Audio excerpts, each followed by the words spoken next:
Hello everyone and welcome back. I am Mr. Cobalt and today I'm going to be going over how to go from the name to the formula, but this time I'm going to focus on ionic compounds that have transition elements. So in a previous video I talked about how to name compounds, ionic compounds that have transition elements in them, but this time we're going to go from the name to the formula. So it's not any different than what I did before, but this time we have the Roman numerals, and you have to remember that the Roman numeral uh, tells you the charge on the positive ion. So this whole thing with the Roman numeral is the name of the positive ion. You have to remember that. So in the same way that we took the names of the positive and the negative ions and put them together to form the name, now we're taking the two parts of the name and we're separating them, and we're going to go back to the formula, go back to the symbols. Okay, so here we have ruthenium 4 oxide. So we're going to break this down. The name is going to tell us what ions are involved, and so we need to make sure we know the charges on the ions. So the first thing we're going to do is we're going to take this and we're going to look at, okay, this is the first part of the name, ruthenium 4. That's the name of the ion, so we need to write down that ion. So that would be Ru, and that's going to be a +4 charge on it because there's a 4. So it's going to be 4 plus. So that's the first part. And then oxide comes from oxygen. Oxygen is in group 6. 6 minus 8 is -2. Remember, it's the group number minus the number 8 gives you the charge in the group. If you're talking about groups 5, 6, 7, and 8. Okay, so we have oxygen, and it has a -2 charge. So now we can figure out the formula. And remember the crisscross method. So we could take the 2 here, put it there, take the 4 here, put it there, and then you get Ru2O4. But the thing you have to remember when you're doing the crisscross method is to make sure that you have the lowest whole number possible. So here we have 2 to 4. That's not as simple as it could be, so you can simplify it to 1 to 2. That would be the better. So this would be RuO2. So that would be the formula for this substance here. Okay, and the other way you can think about it also is, remember, it's always balancing charge. You have to have 0 charge. So if I have ruthenium with a 4 plus charge and I have oxygen with a -2, well, how many oxygens do I need to balance out the 4? Well, it's 2 because each one has a 2 negative. So 2 is going to give us a 4 negative to balance out the 4 charge. So you can think about it that way as well. The second example is tin 2 chloride. So again, we're going to take the first part, tin 2. That's the name of our ion. The 2 tells us the charge on the tin. So we need to make sure that we have the right symbol for tin. It's Sn, comes from the Latin for stannous. And there's a 2 charge on there. So that's a plus, that's a 2 plus charge.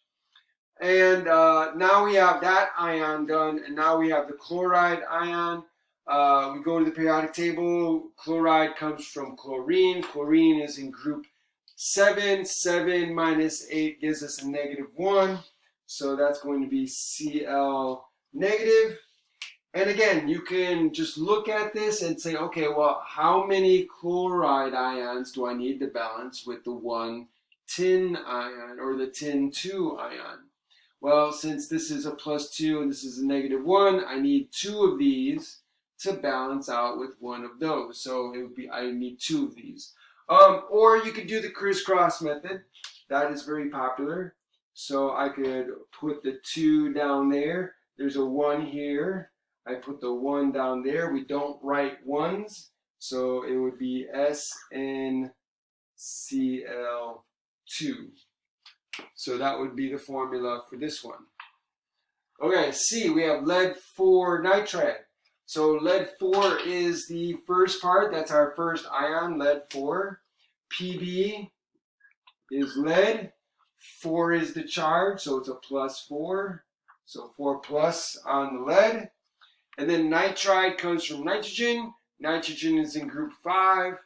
5 minus 8 is negative 3. So we have a negative 3 charge or a 3 negative charge on the nitrogen. So again, we are going to crisscross.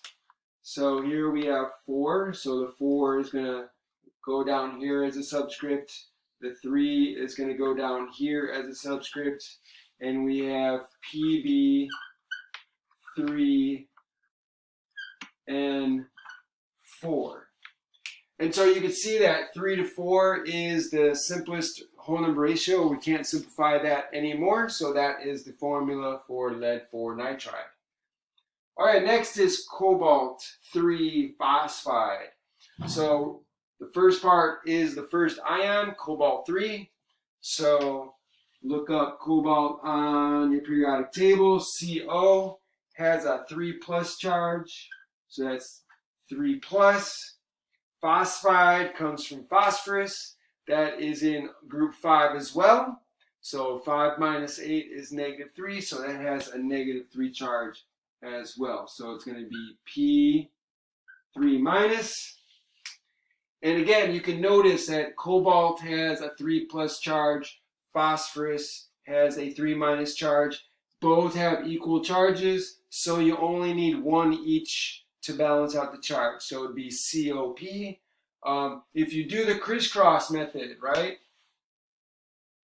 If you do the crisscross, so you put a 3 down there, you put the 3 down there, and you get cobalt 3, phosphorus 3, right? So you can't leave it like this. You have to write it in the lowest whole number ratio. 3 to 3 is not the lowest. 1 to 1. It's the same ratio as 1 to 1. So the right answer is COP.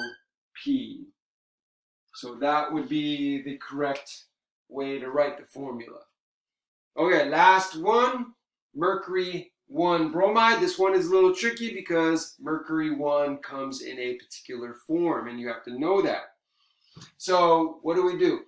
So we look at Mercury 1, and Mercury 1, it has one charge of a plus 1. However, the way it's written is like this. You have Hg for Mercury. There are 2 of them together, and there's a 2 plus charge. That is the form that Mercury 1 comes in.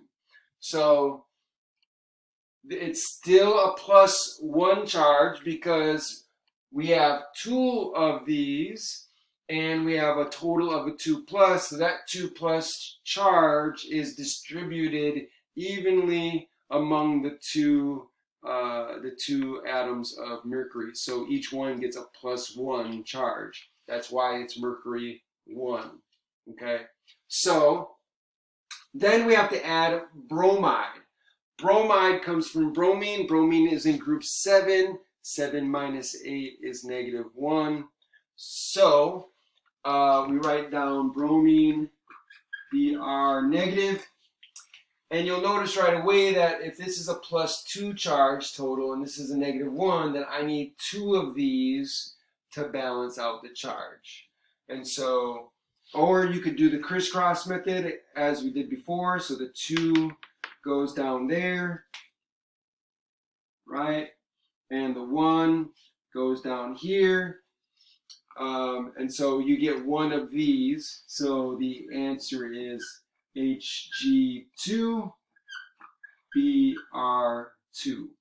So that would be the formula of Mercury 1 bromide. I hope this was helpful. If you like this video, share it, like it. Subscribe to the channel. Also, make a comment in the comment section. Ring the bell for notifications. Thanks for joining me, and I'll see you guys next time.